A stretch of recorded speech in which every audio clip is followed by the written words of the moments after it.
and welcome to the Daily Geeky Pastimes podcast, episode number 44, with the gaming news from the 5th of June. Welcome to everyone who is watching this live on youtube.com/Geeky Pastimes.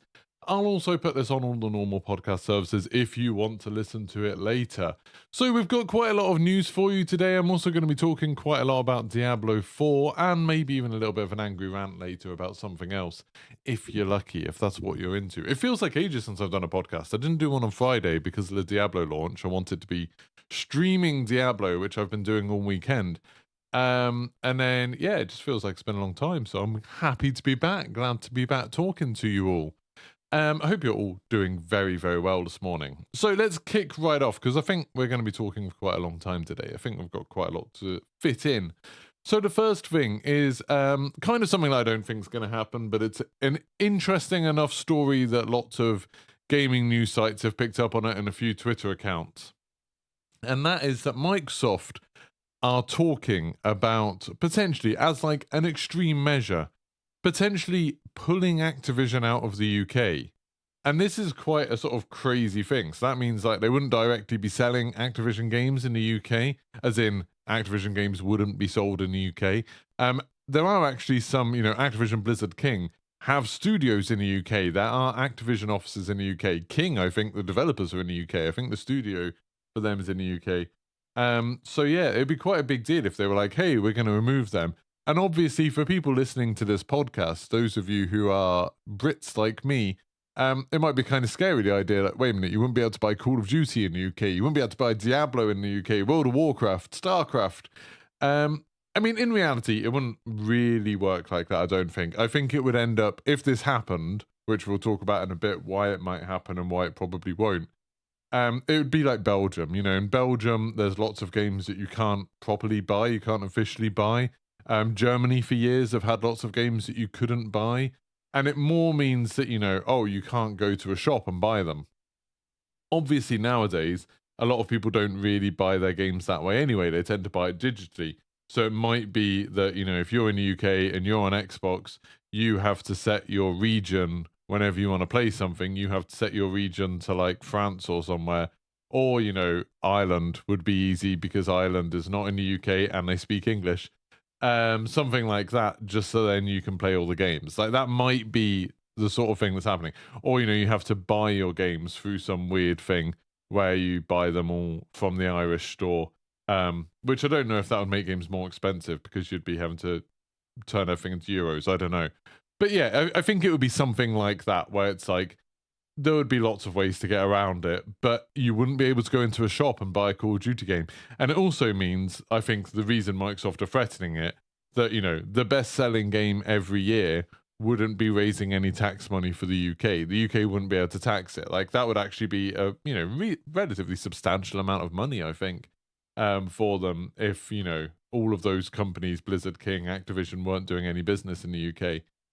So obviously this is all related to the CMA blocking the Activision Microsoft deal, because now it's got to the point where I think 38 countries have agreed to it, or 38 jurisdictions, I should say. And then the UK still is saying no. I know the management at Microsoft are actually speaking to Jeremy Hunt, who's like the sort of business secretary at the moment. They're speaking to him this week, maybe today actually. Trying to convince him, that maybe he should make it all go ahead. The problem they have is that the CMA, the Competition and Markets Authority, are an independent body. So it's not like, Microsoft can tell Jeremy Hunt, this is stupid. All of the other countries have said this is fine. You've clearly made some kind of mistake. You should turn it around. Otherwise, we're not going to do business here anymore. Jeremy Hunt, as far as we know, sounds like he completely agrees with Microsoft already, but he doesn't have any power over the CMA. He can't really do anything. He said to the CMA, like, oh, well, you have a responsibility to make sure that, to encourage investment in the UK. But he can't do anything about it. And the CMA have already said, like, publicly, like, yeah, like, we're independent. It doesn't matter what you think. We still, agree with they've already put out a press release saying that they agree with their initial findings. And all that they can do, all that Microsoft can do is appeal try to show that they were unfairly treated by the CMA, and then all that happens is the CMA looks at it again. Like the CMA have to go through their whole process again. So it's not like they will. So far, it sounds like they wouldn't make any different decisions.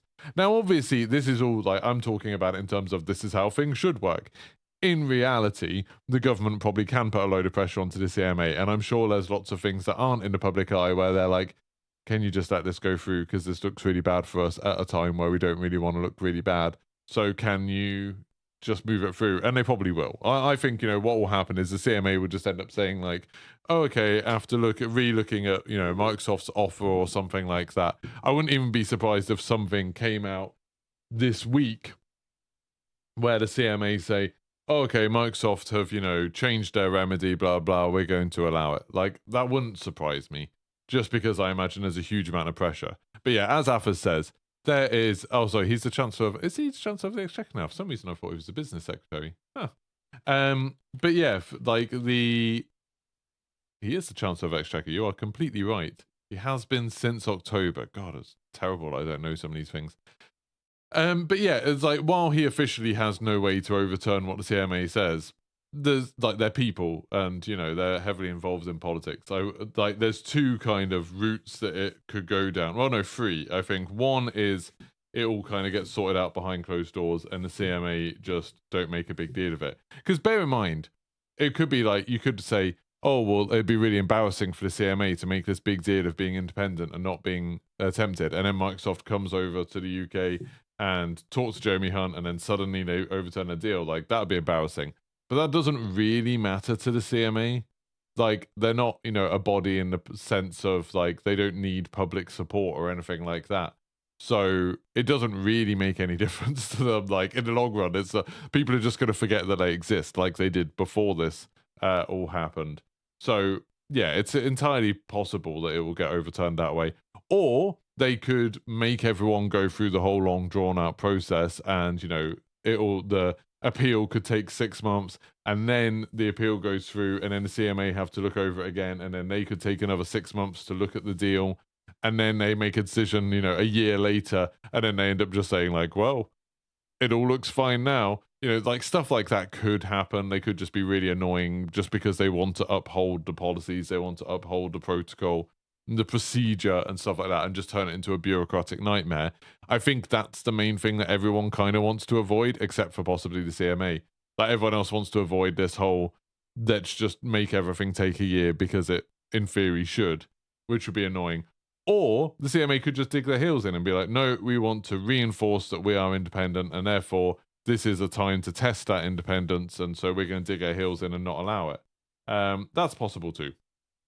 Who knows? Who knows what's going to happen here? My personal gut feeling is that this is all going to get sorted out much, much quicker than you'd think. I think like it'll be a matter of weeks and this will be sorted.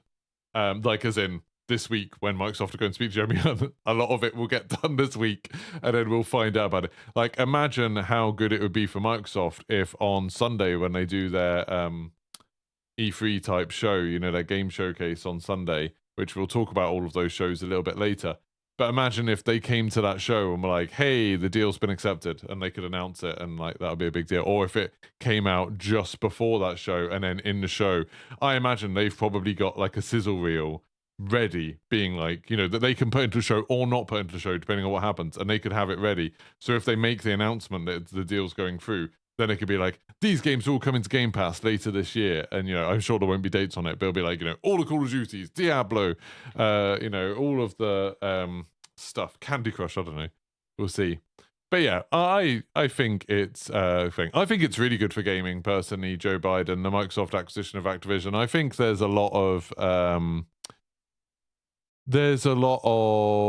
I understand there's a lot of negativity about, and people are like, oh, Microsoft are going to have a monopoly. It's just not. Like, as Microsoft have made the point, like at the moment in the gaming market, even in the UK, PlayStation own like 80% of the market or something. The idea that this is going to suddenly make Microsoft have a monopoly is sort of laughable. But as it stands, I think in terms of for gaming, Activision are one of the companies that I think have been quite bad for gaming in lots of ways. I always talk on this podcast about how it's important to have the big blockbusters. It's important to have big games that make loads of money, because then they fund the more interesting games. You know, and like you see that all the time with Ubisoft and EA, that they have these games like FIFA and Madden and stuff like that, or Ubisoft have Assassin's Creed and Far Cry, and they make insane amounts of money from these games that lots of people don't think are particularly creative or whatever. But then they funnel a lot of that money into doing really experimental stuff, you know, making things like Roller Champions and For Honor, and you know, EA do the EA original stuff. You know, we've got Immortals of Avenum coming soon, stuff like that. And I love that. I love the fact that these big publishers make insane amounts of money off a few franchises, but then they help support smaller studios. Like, that's what, whenever you hear people saying like, oh, it's terrible, you know, EA buying all of these smaller studios, it's like a lot of those smaller studios would have just folded if it wasn't for EA stepping in and giving them a chance. Like, you know, if it wasn't for EA, we wouldn't have had Respawn. You know, like Respawn wouldn't have existed. We wouldn't have ended up getting Titanfall and Apex Legends. Like, their insane power and money and resources make those things happen. And Activision's kind of an odd one out like that they don't do that. Like, you know, Activision don't make many smaller games. They don't make many sort of original little games. It happens occasionally, but there's not many. There's not, like, they're few and far between. They tend to just bank on the big hitters. You know, they tend to make a lot of money from Candy Crush and from World of Warcraft and Diablo and from Call of Duty. They don't tend to do much else. And then you've heard of all the terrible stuff about, you know, the workplaces at Activision, or, you know, Bobby Kotick being a bit of a nightmare. And the sort of, you know, lots of people have had problems with the way Activision does monetization and things like that. You know, Activision Blizzard, not even just in Call of Duty, but, you know, looking at things like Overwatch and Diablo Immortal and World of Warcraft and stuff like that. So I think, like, essentially Microsoft acquiring them turns it into a much more of kind of, hey, now, you know, some of those positive values that Microsoft seems to have, where they do put loads of money into more creative projects. They do give smaller studios a chance. They do encourage their studios to work together. They do care about workplace culture, and, you know, they support unions and things like that. All of that positive stuff would then be put into Activision. So now you've got Microsoft getting the money from Call of Duty, which can then be funneled in smaller studios. They're the sort of company that could take on all of those studios, like Infinity Ward and Raven and Treyarch and stuff, and maybe give them a chance to make something that wasn't Call of Duty. Maybe give them the time and the resources to follow some other pet project they have that they couldn't do under Activision. You know, we've already seen that happen with, like, Obsidian making Pentiment. You know, like, lots of the developers who worked on that were like, oh yeah, you know, after Fallout New Vegas, Obsidian was always going to be the RPG studio. They had to make things like Outer Worlds and things like that. And then suddenly it's like, with the Microsoft acquisition, it's like, hey, if you want to make Pentiment, sure, it probably won't make any money, but we can whack it on Game Pass and it's interesting. Like, we'll make that happen. They can do that. Like, Microsoft have that kind of mentality when it comes to studios, which I think is really, really good. And I know there's, you know, people being like, oh no, but then, you know, on PlayStation won't be able to play Activision games. Microsoft have already said that, you know, it's not even in their best interest to make Call of Duty exclusive. I think if anything, there'd be less exclusivity issues than there were with PlayStation. Remember when we had the annoying things with PlayStation where it's like game modes and things were unique to PlayStation? That sucked. I don't think we're going to see stuff like that. I mean, obviously, I'm sort of speaking from a position of privilege that I have a PlayStation and an Xbox and a gaming PC, so I don't really care what platform the games come out on. I would rather it be on more platforms, obviously, because then you get more choice. But I'd also rather it be on Game Pass, because I bloody love Game Pass. So it's pretty good. Joe Biden saying, it's not a monopoly aspect, it's Microsoft's track record of having its first-party studios put out very underwhelming products. I don't even think that's true. I think there have been a lot of underwhelming games. You know, like, you can look at Redfall, which Microsoft weren't really anything to do with. You know, it was being made before Microsoft came over, and Phil Spencer's come out and said, yeah, we should have taken more interest in that. But then you look at things like Forza Horizon and Sea of Thieves and even Grounded, to be fair, and Pentiment, like I was talking about. They've done some... I think the Microsoft first-party studios have done some of the more interesting things. Hi-Fi Rush was awesome, that just came out this year. I think, if anything, Microsoft has been delaying a lot of things and cancelling a lot of things that weren't up to scratch rather than just releasing any old crap.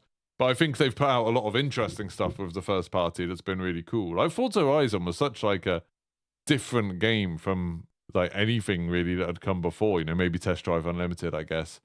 But it's just like a very, very different kind of thing. And I thought that was absolutely awesome. Like, you know, and you know, that you could argue like with that and with Gears of War and Halo, they've definitely had like the quality has gone down over time, but a lot of game series have done that.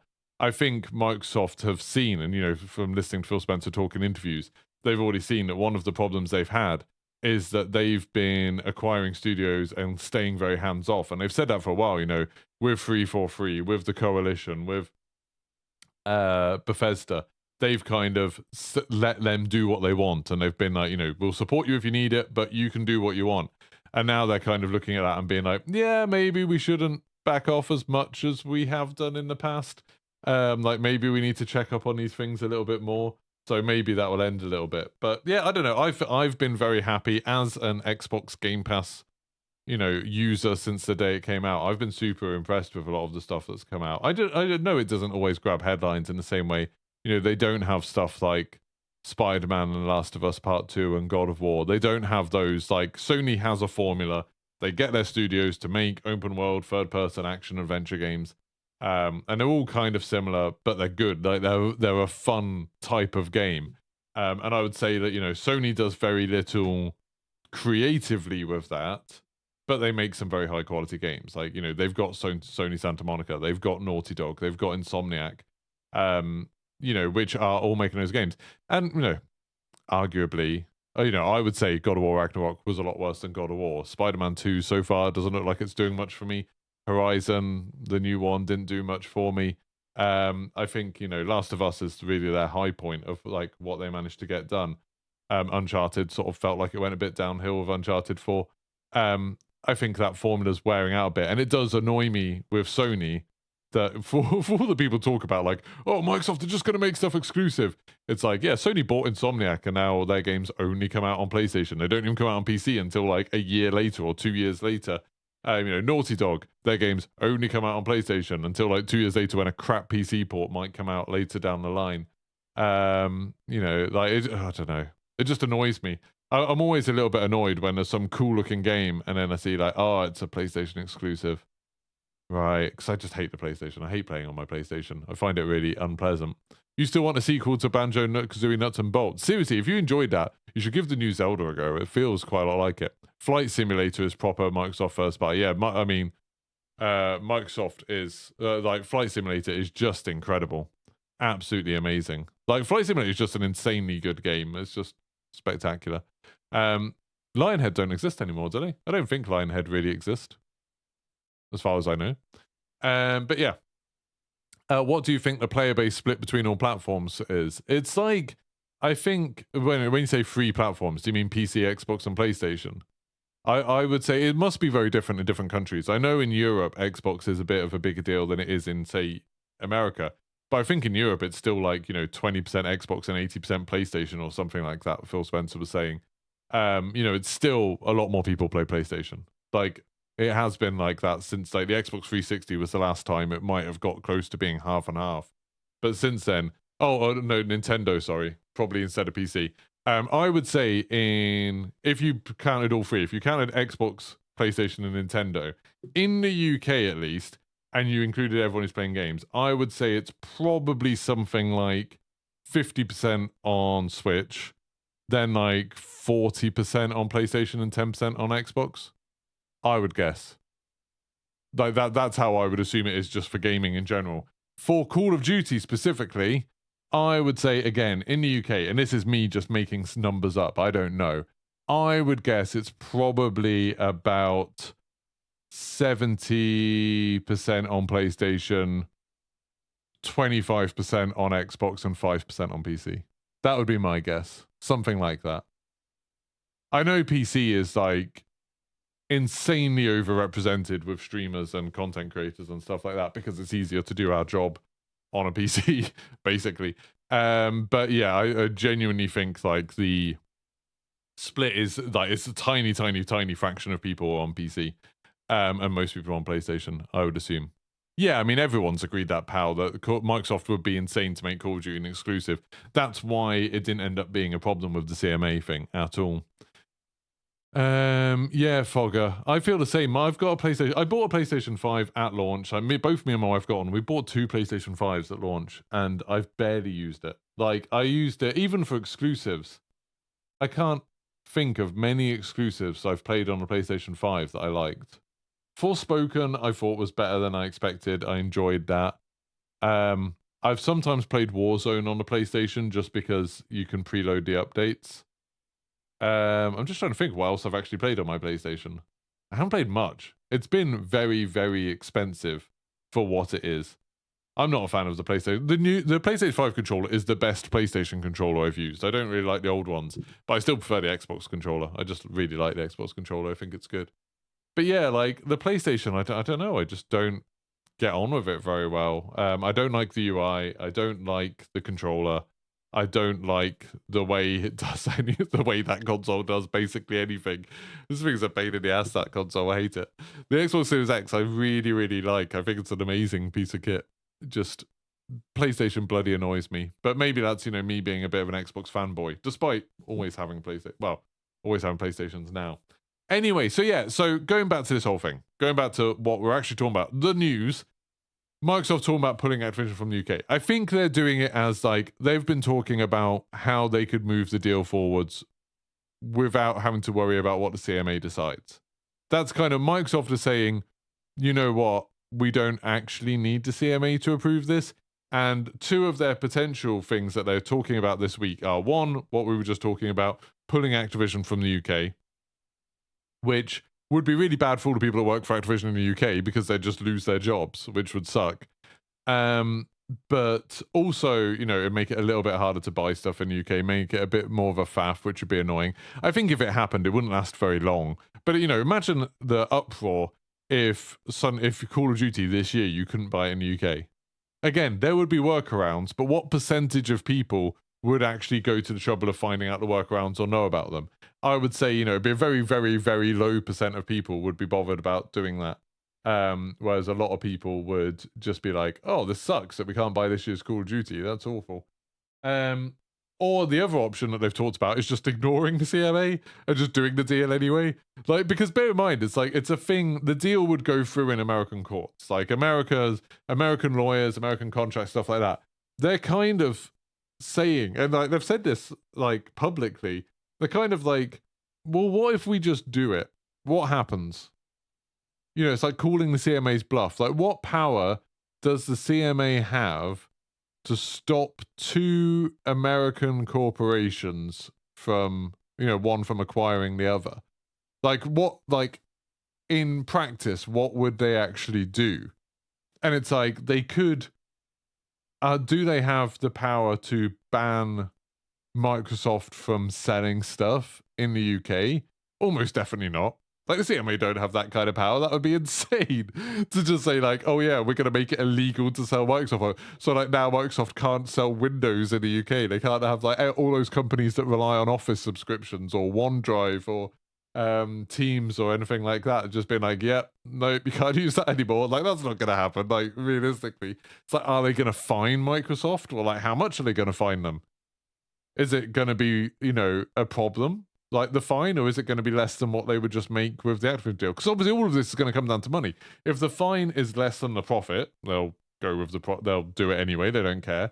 If they say, oh, well, you can't sell Activision stuff, you can't sell Call of Duty in the UK, or you can't run your cloud service in the UK. And I think that's something that's very likely. Like, to me, that's always been the obvious answer to all of this, is the CMA's only problem is with cloud gaming.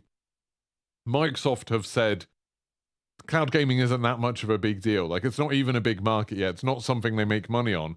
So they could just stop cloud gaming in the UK. They could just be like, oh, well, we just, like, that won't be part of the offering for Game Pass in the UK. You can't use xCloud anymore.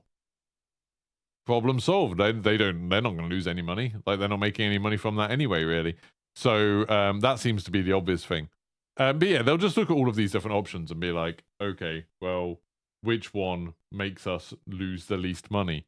And in nearly all situations, the deal going through makes them money. So, yeah, it seems obvious. Linux is the best, just saying. Joe Biden, whoever you are, the person, I keep saying Joe Biden, obviously it's not Joe Biden. You say some stupid things sometimes. Linux is the best. Yeah, everyone's using Linux. All businesses, all people who are playing video games, they all use Linux. It's so amazing. You can't wait to deal copies of Word on a street corner of pockets for the CDs. Yeah, for sure. That's great. Given the acquisition's like 60 billion, the fine would have to be enormous for them to care. And again, does the CMA have the power to put a fine that would make a dent in what Microsoft are going to earn from this deal or what they're going to spend on this deal? It seems unlikely. And it seems like, I mean, all of it seems crazy. It's like the whole, Elon Musk buying Twitter thing. It's like, is that okay that he bought Twitter?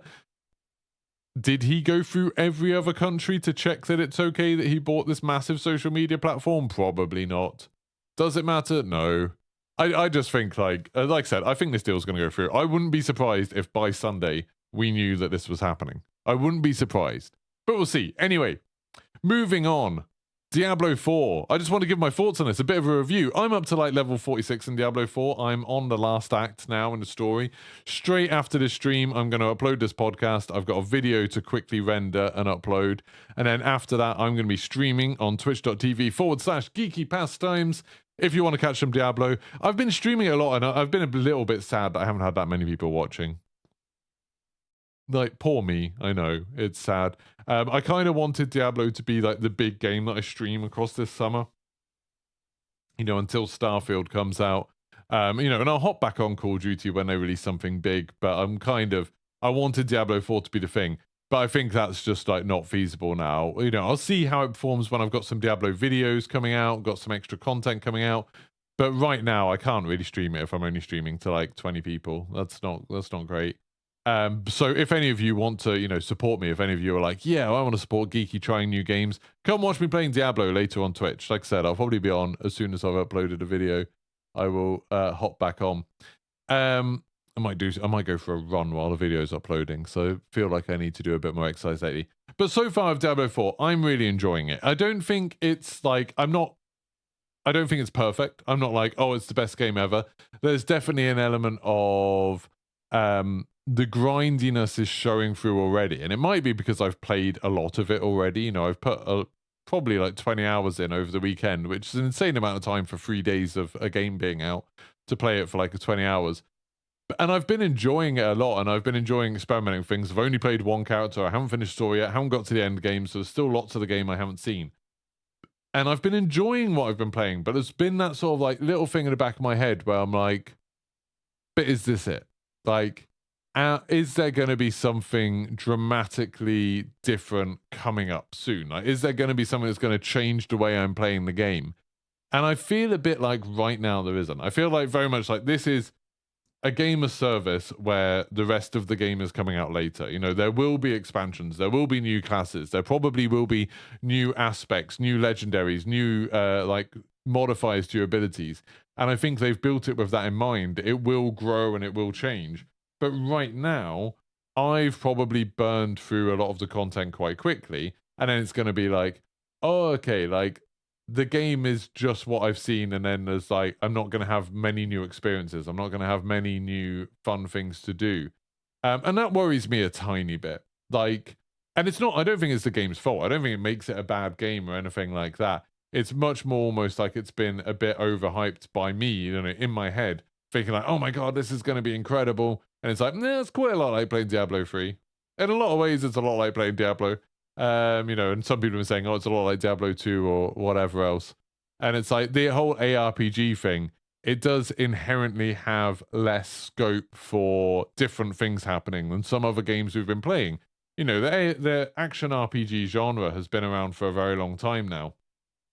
And back then, when, Diablo 1 came out, you used to have a lot of games that were very much about kind of one experience, a very tailored experience of like, Diablo, it was you plowing through hordes of hell from demons and stuff like that, and getting new abilities and getting new items, and then that making it so you could get more efficient at plowing through those heads. It's kind of like something like bloody, what's it called? Cookie Cutter, but just jazzed up a little bit to make it more interesting. And back then, that was something that, most games were like that. Most games were like, you either had a story or you had one experience that just kept on going.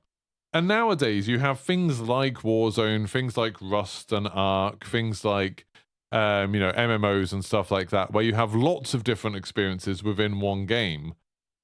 Lots of different things you could do, lots of different things you could discover, and things that might surprise you and stuff like that.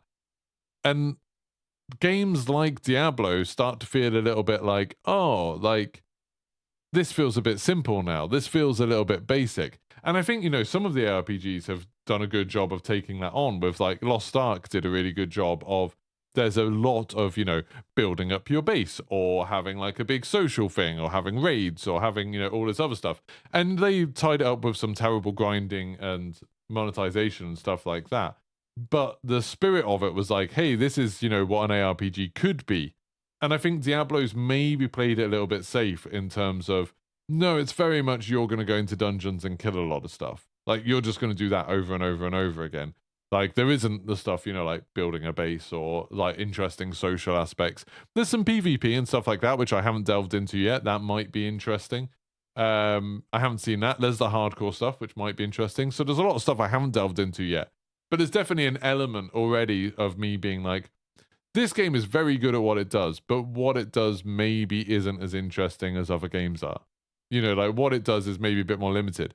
When I watch like Jack Frag's videos where he's playing with 2 Angry Gamers in things like Star Citizen, or you see people playing like crazy stuff in BeamNG, or you see people doing stuff in Ark and Rust, and it's like, that to me is like the future of gaming. Like, I know people are always like, oh, extraction shooters is the future of gaming, or like Battle Royale is the future of gaming, whatever.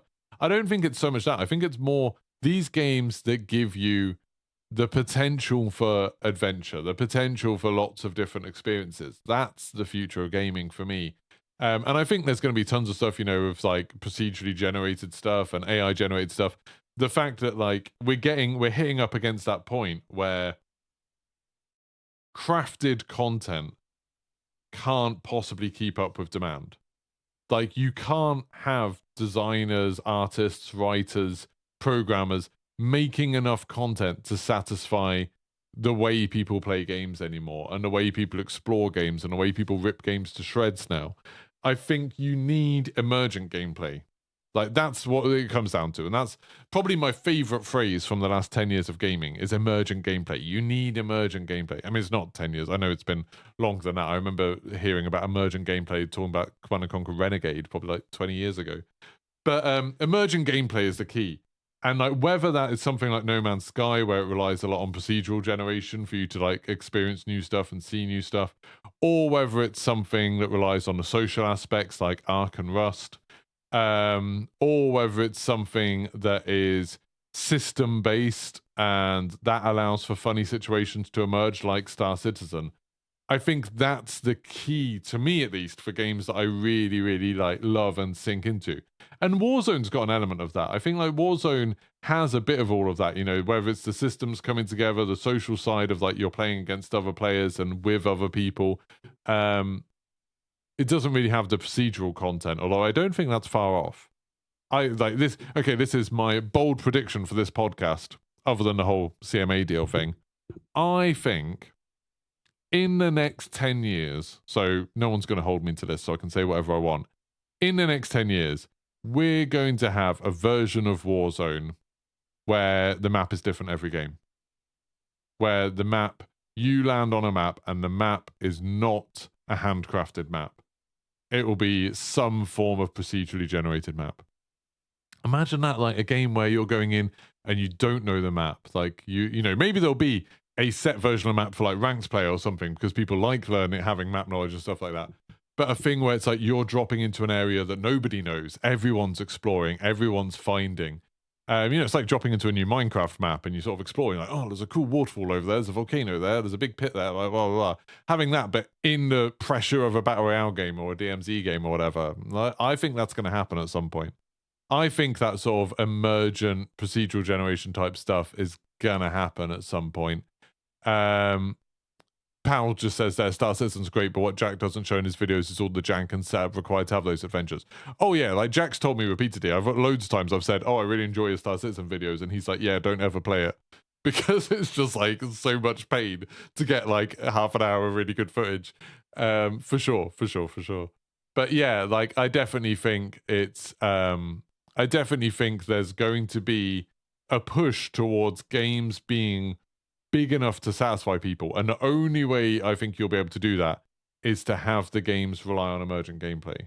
Like have the games push away a little bit from this idea of handcrafted gameplay. And obviously the idea is that procedurally generated stuff will end up not indistinguishable from handcrafted stuff, but a lot closer to what it is. So, you know, you set up rules, you have AI looking at what do players like to do, what works well for players, like what's, you know, you can have AI checking that things are able to be completed and stuff like that. Having AI that's more efficient so it can create content on the fly. So, like, you know, you could have a world like Starfield coming out in September. Imagine if in Starfield there's 20,000 planets and each of them has maybe, you know, some quests on it, some things to do, and they've all just been created as you go. And if, say, the game's like, hey, you seem to really enjoy doing these ones where you hunt big monsters, a lot of these planets are going to have big monsters on that you can go hunt, you know, or you really like these things where you like break into a bunker, then there's going to be a bunch of planets that it makes bunkers that are interesting and challenge you in new ways. I think it's like, I definitely think that's the thing. And I don't think it's going to remove, I'm not saying like, oh, these are just going to be AI generated games. I'm saying like, I think there's going to be a lot of systems that people create that use AI to like expand what they can do, expand the amount of stuff that they can create. You know, they set up the rules, they like craft the rules, they craft the seeds, and then AI fills in all of the gaps. I think that sort of thing is going to be a big deal, personally. I mean, and it's definitely like with No Man's Sky, it's like you look at the difference between something like No Man's Sky and Minecraft. You know, Minecraft obviously creates the environment based on a lot of rules, but then it's always populated by the same monsters and the same items and stuff like that. And then No Man's Sky is like, hey, but you can use this procedural generation to create new creatures. You can use this procedural generation to create new star systems and stuff like that. And it's like, it does some interesting things with that. You know, and weather, like weather situations and things. It's already a next step on from something like Minecraft. And I think, you know, this will carry on. It'll be interesting. It'll be interesting to see what they do with that. AI sucks. Yeah, it does now. It's one of the big things that I've seen a lot of people, I've seen a lot of these, you know, debates. I've been reading a lot about it and watching videos about the back and forth. You know, there's obviously some people, normally like crypto bro type people, being like, oh, everything's going to be AI generated. We're going to have AI generated video games. We're going to have AI generated movies. It's all going to be amazing. You need to get on the AI hype train right now. And then you have artists and writers being like, no, it's going to be terrible because look at the crap that they made. You know, that AI generated film trailer that's going around. Look at all their weird hands and faces. You know, AI is really bad. And I think it's like both of them are wrong. You know, it's like the AI isn't going to just be creating entire games, entire movies that people care about because AI is dumb. Like it's not actually intelligent. It doesn't really understand stuff. But also the people who are saying like, oh, you need human designers to do a lot of this stuff.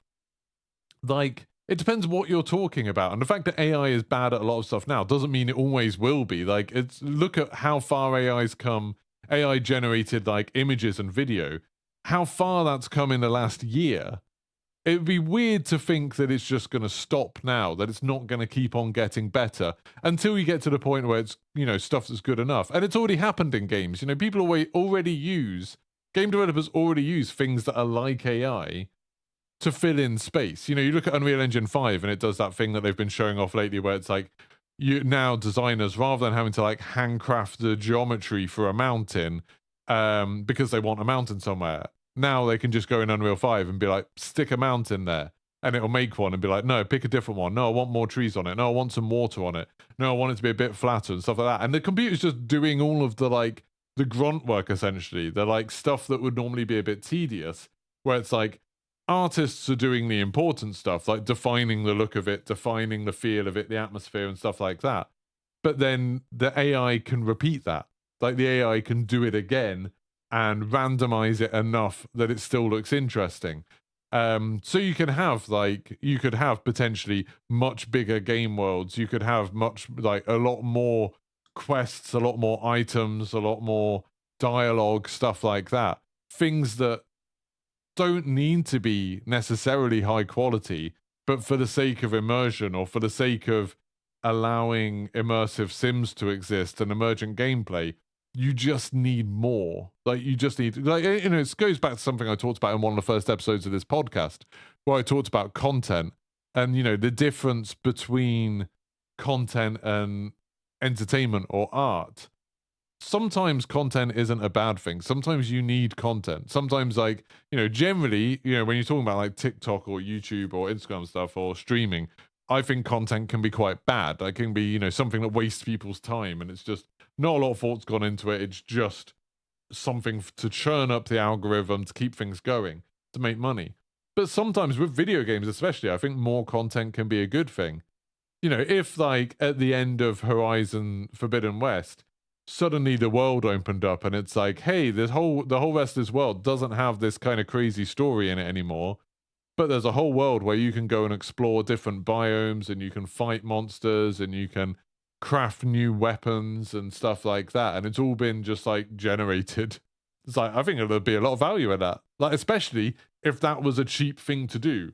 If it was a cheap thing to be hey, now the world is 1,000,000 times bigger, go do what you want. And then, people would be able to create their own stuff. And there's some types of games where that works. Games like Ark and Rust and stuff like that, procedurally generated stuff can be awesome.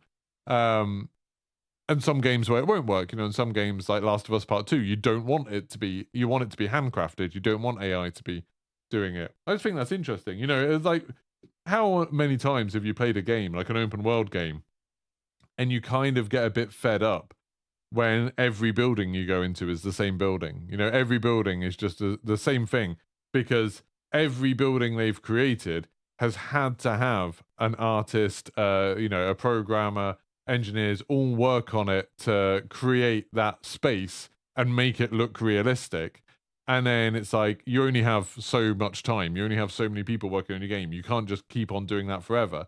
But a computer can, after you've done 10 of them, then the computer can be oh, okay, I get what you're going for here. Here's 10 million more. And now every building in your game is somewhat unique. That sort of stuff, I think that sort of stuff is definitely on the way. Well, it's already here, kind of. I think that kind of use of AI is super good.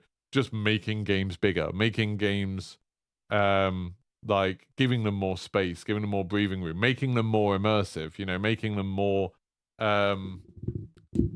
the open world bits of it more interesting. I get really fed up. Some people talk about, how big something like Assassin's Creed Valhalla is. And it's yeah, it is big, but how much of it is actually interesting? Because so much of it is oh, it's one of these buildings again. Even, Warzone is like that. They said with Warzone 2, every building's unique. And it's no, it's bloody not. A lot of these buildings, exactly what they look like and exactly what they're like inside. It's it would be cool if, stuff like that, the procedural generation was a bit more interesting, I think, anyway. This has gone on a long way away from what I was originally talking about, which was Diablo 4. And yeah, so Diablo 4, going back to it, it's a very, very good game. I'm enjoying it a lot. I don't think it's perfect. I think the biggest problems with it come from the fact that it seems built as a platform. And I think there's a lot of games that have done that lately, where they are built as the starting point for a platform with the idea that more stuff will be added to it. And maybe they've held back a bit on sort of interesting things because they want to add more interesting things later. And that concerns me a bit. I think if you're the sort of person that's going to play Diablo and you're just going to play a few hours a week, then you've got a huge amount of content now and you're going to be absolutely fine. But if you want to burn through that content quickly, I think a lot of people are going to kind of run out of fun stuff to do quite quickly, which is a shame. Anyway, Affas was just saying there, Red Dead Redemption 2 works because the world feels alive and autonomous. Yeah, and I think AI could help a lot with that sort of stuff. What Red Dead Redemption 2 does a lot of smoke and mirrors to make the world feel so alive. It does feel like a lot of the people there actually live there. With AI, you could do a lot more of hey, everybody has a job, everybody has a relationship, everybody has a house where they live. You could make, a lot of these rules that is spread out. There's completely infeasible for real people to program all of them individually, to write all of these stories individually. But once an AI has a decent idea, has been trained to have an idea of like, okay, these are the basics of how we need an NPC to live. Make a load more NPCs, make a load more towns. I think it could do really interesting stuff. Strangelove Studios says, will DMZ players enjoy Diablo? I think so. I think anyone could enjoy Diablo. It's a very, very accessible game. Now there's a bit of PvP in there as well, which I haven't come across yet, even though I'm like 20 hours in. I think that's an end game thing. I think there's a lot of stuff there, you know, where it's like, hey, you're hopping in just for a little bit with your friends. You're going to go try and complete a mission, complete a side quest, stuff like that. I think there's a lot of fun to be had there. It's a little bit too easy at times. Like, that's a bit of a problem with it, you know, just like DMZ is sometimes, I guess. But I think there's a lot of fun to be had with it, for sure. You have no ideas what it'd be like to play. It's just, you know, it's a top-down, isometric-y ARPG, lots of clicking, smashing through monsters, and then building up your skills. Like, that's the biggest difference between something like DMZ and Diablo, is that Diablo is very much about choosing the abilities you want your character to have to fit a problem. You know, you've got a set of gear, you've got a set of monsters, you're like, okay, how do I make this the most of this gear to kill these monsters as efficiently as possible? And some people really like that kind of stuff, you know, being like, oh, okay, if I increase my critical strike chance, I'm going to do more damage, but only occasionally, so I need to have attacks that attack really fast, because then I've got more opportunities for critical strikes, blah, blah, blah, blah. Now, if all of this works together, all of this synergizes, then we're going to be able to do a lot of damage. That sort of thing, I think, if you're into that kind of thing, then it works really well. But if you're not, then probably not so much. Today I'm going to release like a half-an-hour video where I talk about making classes in Diablo. It might be quite good for people who want to see what that side of Diablo is about, because I sort of explain it for people who don't know anything about it. But yeah, we'll see. Anyway, we'll get on with the news. We've got 12 minutes left, and I've barely talked about anything yet. Street Fighter 6 came out on Friday. I haven't played it yet. I don't have a copy of it or anything like that. But it's so much fun to watch. I've never really been into fighting games before, watching them online. But I found Street Fighter 6 just absolutely enthralling to watch. You know, there's a ranked mode from launch. Brilliant ranked mode. Shows you what rank your enemy is when you get into a fight with them. Just looks absolutely awesome. Like, really, really engaging. Really engaging to hear people talk about it. I have heard that there's like the big problem that, you know, the skill gap is still too high. People go into rank mode and get absolutely destroyed, even at the lowest ranks, because everyone's super good at it. Hopefully it's a game that does really well, and then more and more people play it. Although I did look online and saw that like Street Fighter 6 was like 70 quid to buy or something. It's like, that's probably not going to appeal to many people who don't normally play those games. You know, 70 quid's a lot of money for a game that you're not sure if you're going to have fun with.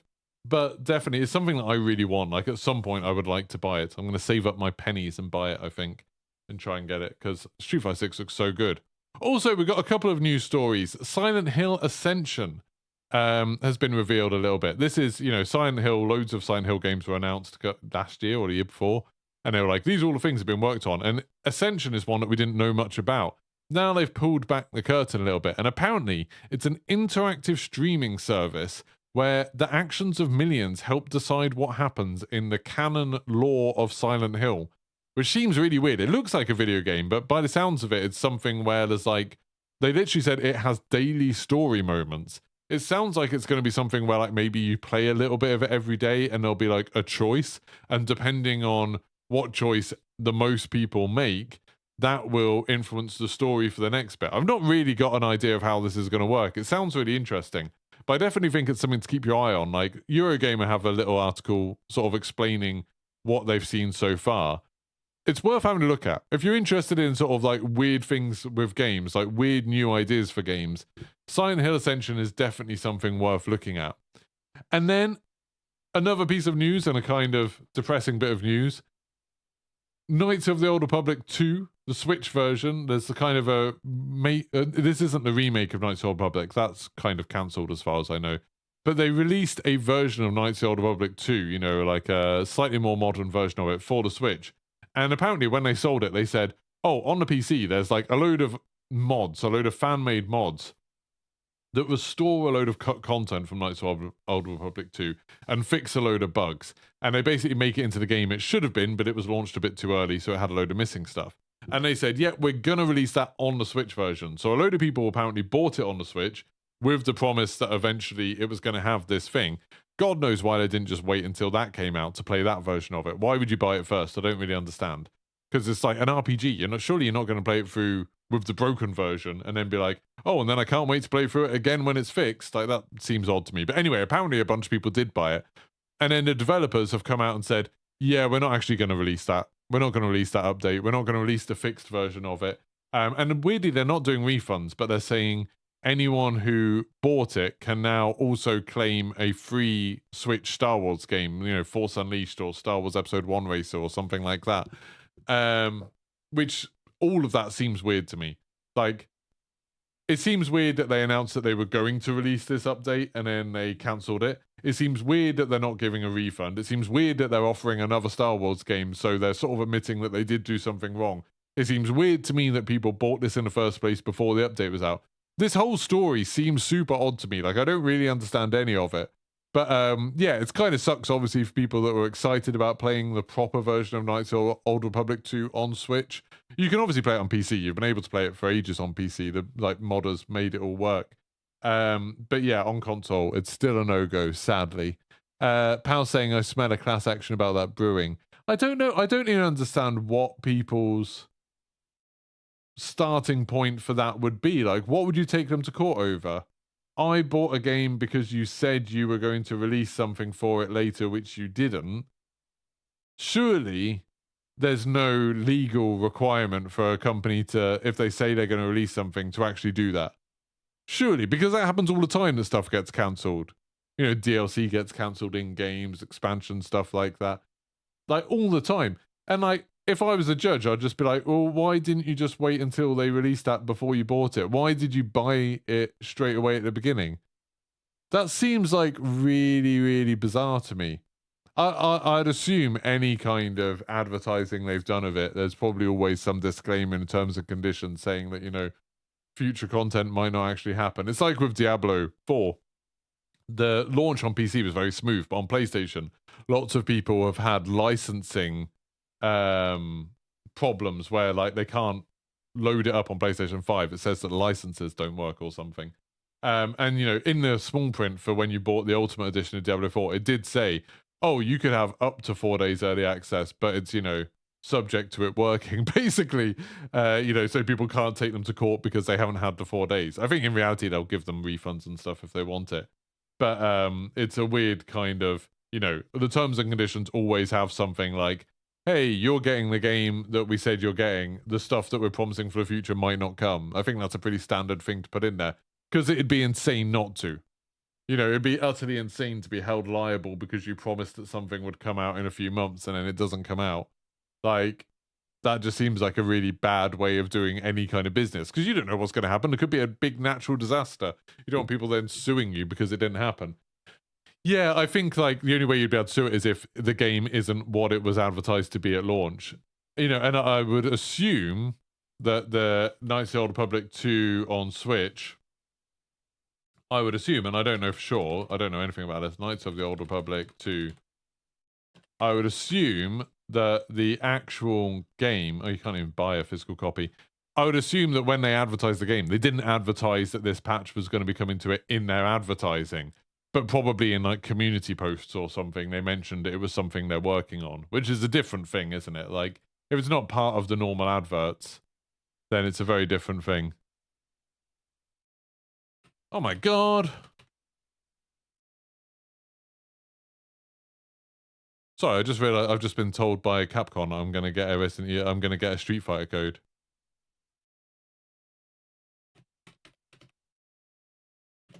Woo, I'm going to be able to play Street Fighter. That's very exciting. Sorry, that was very unprofessional of me just reading a Twitter message.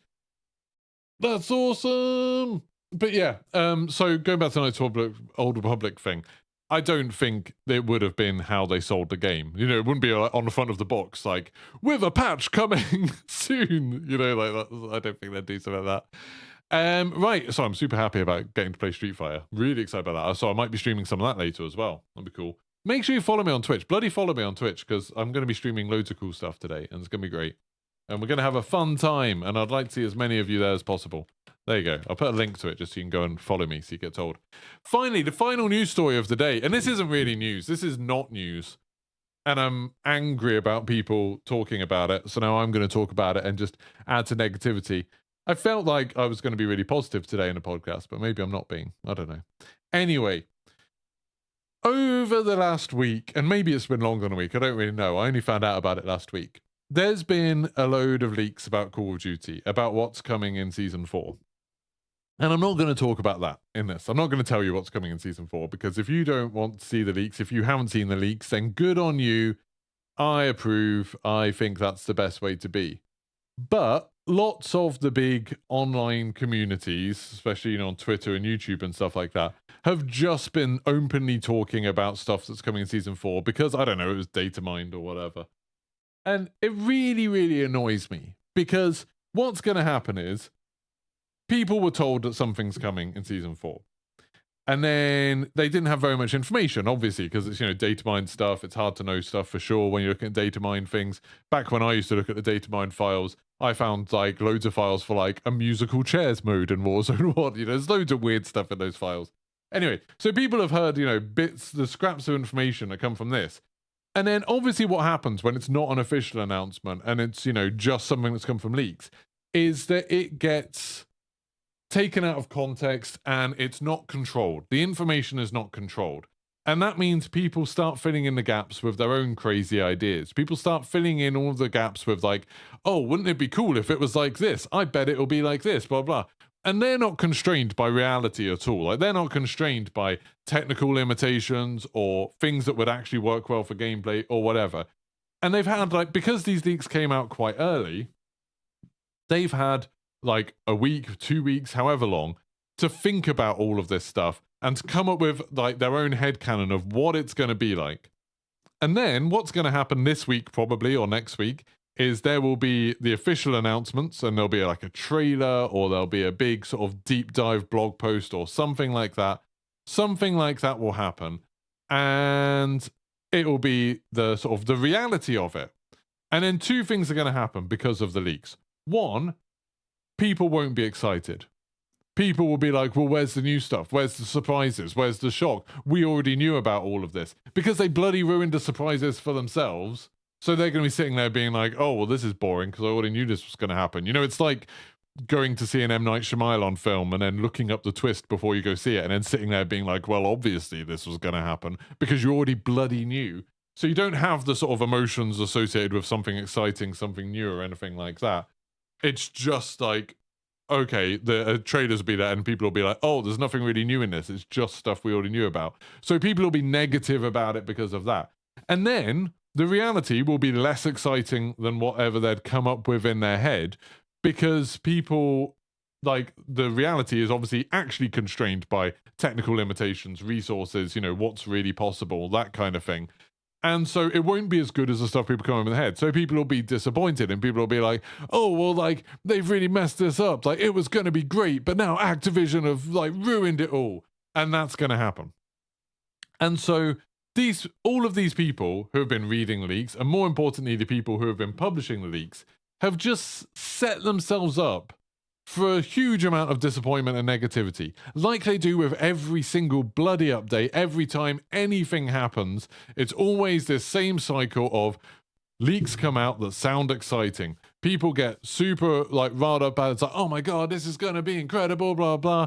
Announcement comes. Everyone's like, well, that's a boring announcement. That's a boring reveal trailer. That's a boring blog post because we already knew about all this stuff.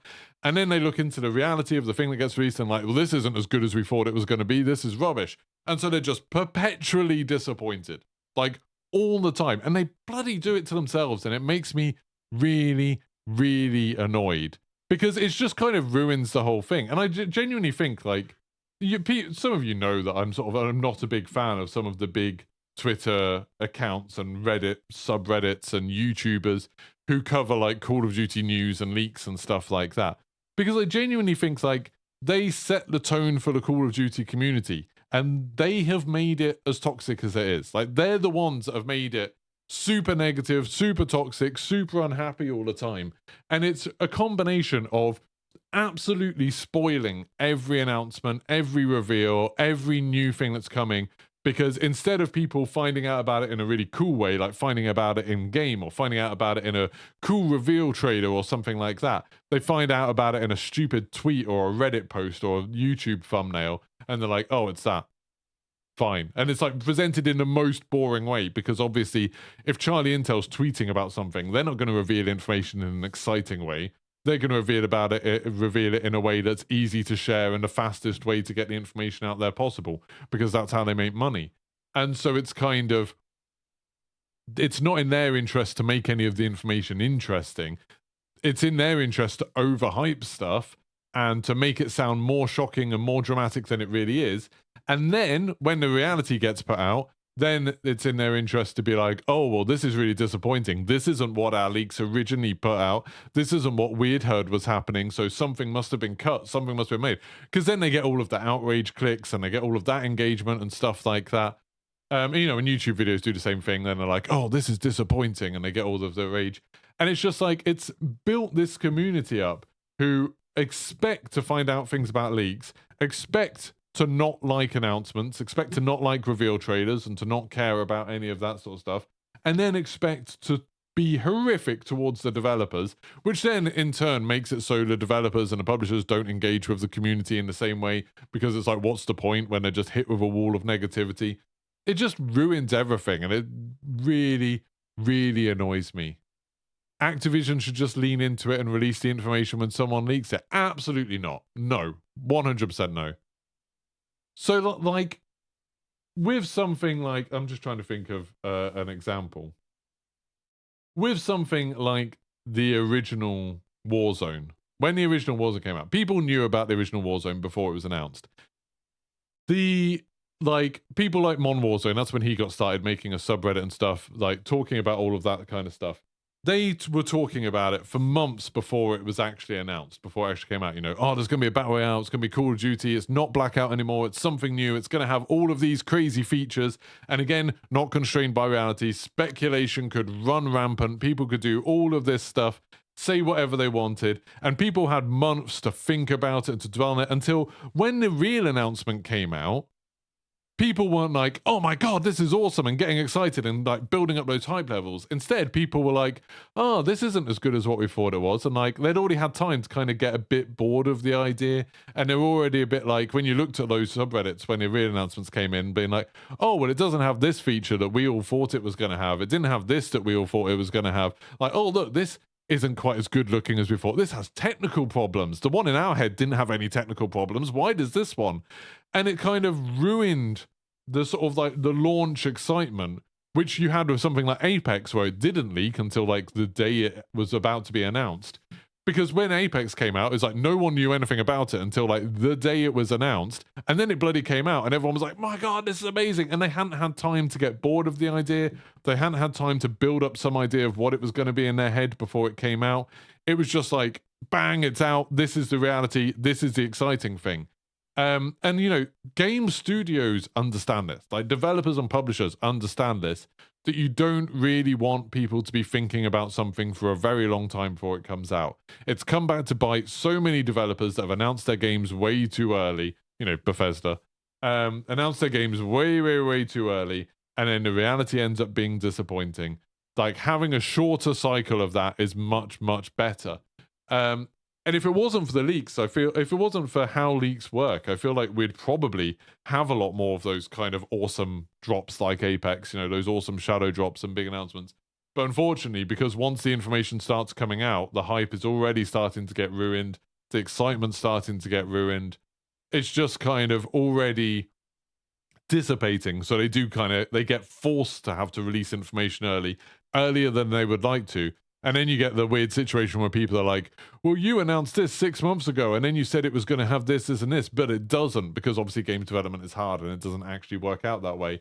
And then people get annoyed about it, and it just, again, breeds more negativity and toxicity. I just genuinely think leaks in all ways are really, really bad for the gaming industry, and the movie industry, but like, and the TV industry. I just think, like, all it is someone stealing someone else's thunder, sometimes to make their own money, sometimes to just do it for clout. They're just like, someone has created something, someone has made something, And all you're doing is being like, I'm going to be the one to show it off. I'm going to be the one to get the attention. I'm going to be the one to sort of like be in charge of the hype at the beginning, even though you're going to do it badly, even though you're going to announce it in a boring way, you're going to show it off in a boring way, you're going to completely kill that initial excitement that, you know, the people who made it deserve to get. You're going to kill it just because you get some more attention, you get a bit more clout. And it's really, really bloody annoying. But they have it all the time. Like, you know, it happens constantly in gaming, and it's super frustrating. We're obviously getting up to the bit with the new game showcases happening this week. So we've got the Summer Games Fest is happening on Thursday, and then you've got some other ones, Devolver and Future Publishing, and then Microsoft, I think, is the next big one on Sunday, and then Ubisoft on Monday. And we'll talk about all of those across the week. Don't worry. I'm super excited for them.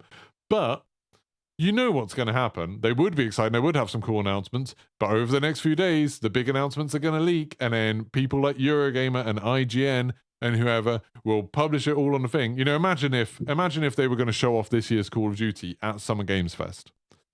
Imagine there's going to be the big announcement for this year's Call of Duty at Summer Games Fest, which officially we know nothing about. Like, literally nothing about, other than maybe it was in the earnings call that Sledgehammer are making it.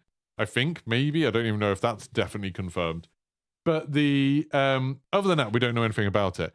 Imagine if at Summer Games Fest, there was this trailer and it was like, came out of nowhere. It's like, oh my God, we're like, and you're trying to like comprehend like, okay, what's it about? What series is it in? What new gameplay features are there? What new things, blah, blah, blah. That would all be super exciting. Imagine if you read a tweet where it said from Charlie Intel and it was like, on Thursday or on Sunday or whenever it's going to be, there's going to be a trailer for the new Call of Duty. It's called this, and it's going to have these 5 features. That, to me, is a lot less exciting. That's a lot less fun. And then, when you get to the showcase, when you get to Summer Games Fest or Xbox Showcase or whatever, then you'll be sitting there being like, oh, this is that Call of Duty trailer that we knew was going to happen. And you'll just be sitting there bored. Like, that's so much less fun. It's really annoying. Really winds me up. I know I have these rants about leaks all the time, but it's just kind of... I genuinely think... It's annoyed me this week because someone was telling me to look at something on Charlie Intel on Thursday, and I looked on there, and then I saw the leaks about Season 4 because they had it as like a pinned comment at the top of their Twitter thing. And it's like, I genuinely think like everyone knows the Twitter Call of Duty community is incredibly toxic and incredibly negative and has been in a really bad way for like basically since as long as Twitter's been there. And, you know, Charlie Intel have been the ones in charge of that. They've been in charge of the Call of Duty community on Twitter for as long as I can remember looking at Twitter for Call of Duty things. And it's like, surely they hold some responsibility for the way this is. They've kind of set the tone for what it is. And their tone is very much, we're going to leak every announcement and we're going to insult the developers constantly. Like, that's the vibe they're going for. And then, you know, it's like, is it any wonder that the Call of Duty community is super toxic towards the developers and is super unimpressed with every announcement that gets made and super not excited? You know, you look at any of the Call of Duty reveal streams or trailers and all the comments are just people being like, oh my God, fix your game. Oh my God, you're terrible. And it's like, oh, this sucks. This is so annoying. So depressing. Anyway, I'm done with, I stopped following Charlie Intel a while ago after like we argued about something. But it's like now it's at the point where I don't even want to look at their page or anything. I stopped following them, and it's not like I've never not known about some Call of Duty news, you know, that's not a leak, because all they're doing is really just copy and pasting press releases, so it's not massively useful. Anyway, yeah, you should do that, pal. You should definitely. No one knows who I am, so it's fine. Anyway, I'm just going to quickly go through chat after that little rant. I've just been angry about that all weekend, to be honest. I shouldn't be angry about it. It doesn't matter. Flynn said just unfollowed all these kind of accounts on Twitter because one day they're giving out about a game and the devs, the next day they're leaking stuff. I think it's mad. It does seem super weird. I don't really understand, you know, I don't understand community management and stuff like that. I don't really understand why all of these people still get invited to events and stuff like that by Call of Duty. You know, these are people who are literally riling up the community against the developers and against the publishers, and then the developers and publishers are like flying them out to events and sending them fun packages of stuff, and it's like, why? These people are destroying the community. Like, well, no, they've built a community, but they've built an incredibly toxic community. Like, why do they get supported? I don't understand it. I find it weird, but oh well. Talking about Flynn teabagging people. House says, I did the same with YouTube. Don't need 10 people in my feed telling me how bad things are in Call of Duty 1 minute and then how to use the latest OP gun the next video. Yeah, I unfollowed a lot of people. I unsubscribed from a lot of people on YouTube. Like, even people that I know, you know, people that I talk to sometimes, it's like I don't need to see all of their videos because, yeah, it's like their videos are alternately, as you say, Call of Duty is in the worst state it's ever been. This is all terrible. And I know I've done a couple of videos about problems with DMZ and stuff, which, you know, I'm probably part of the problem. And then the next one is like, oh my god, this OP gun is amazing. It's very silly. Pound says, God, I'm sick of meta videos. JGod drops one and everyone uses it and the game becomes really boring. I just hate the meta. I really hate the meta in Call of Duty. I wish they would get rid of Gunsmith. 100%. Just get rid of it. I like the pick 10 attachments. I'd like to go back to that, really. Fogger said, I've said it before and I'll say it again, JGod's the best streamer to make COD boring.